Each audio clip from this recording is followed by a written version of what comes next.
Let me use an analogy here to show you why Trump is wrong about intervening with Syria.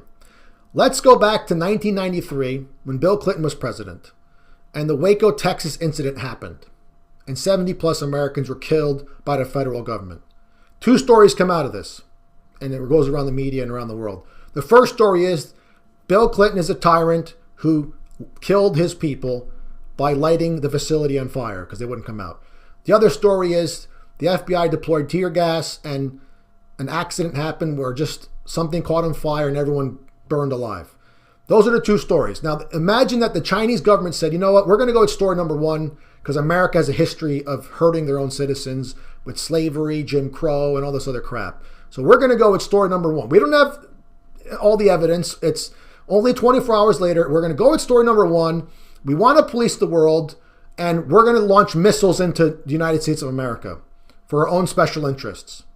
And let's say China and their allies have interest in the United States. They have companies and pipelines they want to secure. So they launch missiles into this country. Would you agree with that? And these missiles, by the way, kill civilians in our country, including 4 children.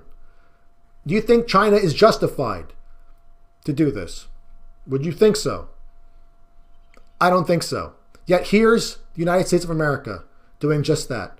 Assad is claimed to be a murderous dictator. In 2013, they said he used chemical weapons. The UN pretty much said no, and it proved that pretty much it was the terrorists who have been using these weapons 52 other times. But we're supposed to believe Assad gassed his own people for no reason whatsoever while winning the war. That's like saying that the FBI purposely burned everyone in Waco, Texas alive. And then it would be justified for the Chinese to intervene in our domestic issues. That's the problem here, folks. On one hand, it would be wrong if a foreign government launched missiles into our country based on information that they believe to be true.